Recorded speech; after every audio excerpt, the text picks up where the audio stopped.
Hello there. In this video, we are going to create a time-dependent probability distribution using the QPython package.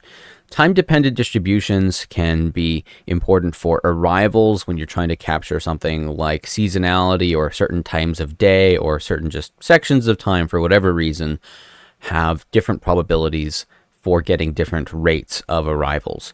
And then it's also important for service time distributions for a similar reason that maybe not all times of the day or of the week or of the month have the same speed at which the service gets completed for various business dependent reasons. Okay, so in terms of computer programming, first of all, as usual, we need to import the QPython package, and we're going to define a custom probability distribution to achieve whatever the type of time dependence is that we're interested in.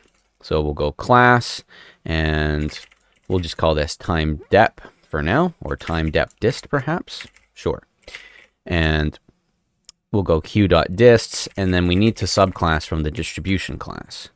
Now, as we saw in an earlier video, all you need to do here is define the sampling method.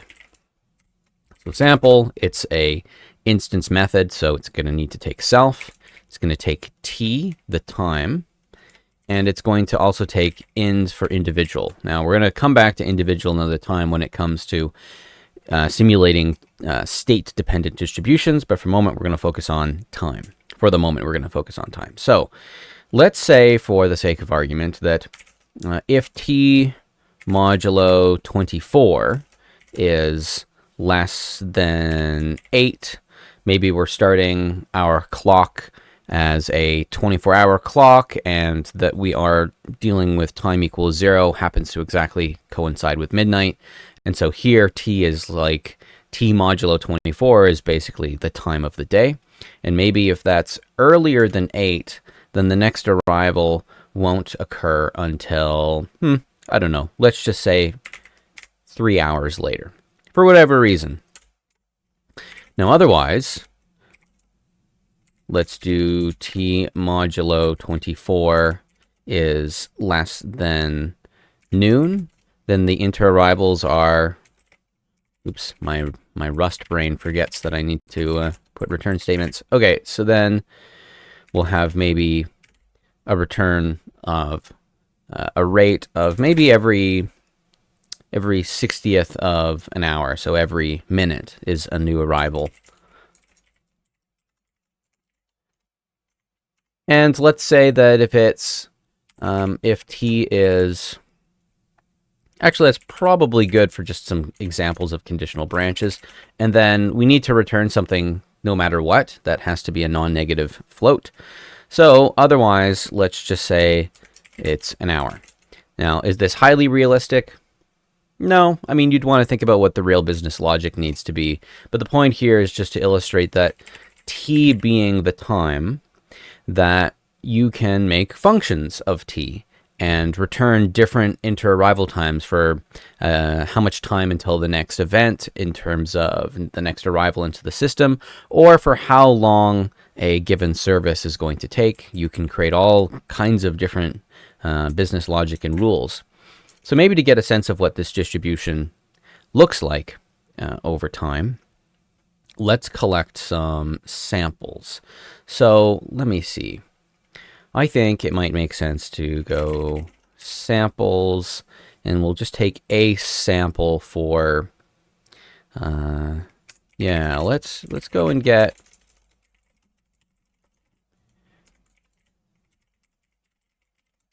NP linspace, and we'll go from 0 to 24, and we'll take 10,000 data points. So actually, what I should probably do is we'll call this time, and then we'll make samples, and we'll make a collection of samples in the same ordering of the time. So we'll actually, we need to initialize this class. Jumping around a little bit here because I am doing this completely unscripted, but there's our time-dependent distribution. And now we can go dist.sample t equals t for t in time. So we're just creating samples at each of the time points. And now let's also plot it. So we're just going to import matplotlib to plot what we're going to plot here. And let's make it, you know what, it should be ordered by time, so it shouldn't be too messy if we write out basically a time plot, samples, and let's show.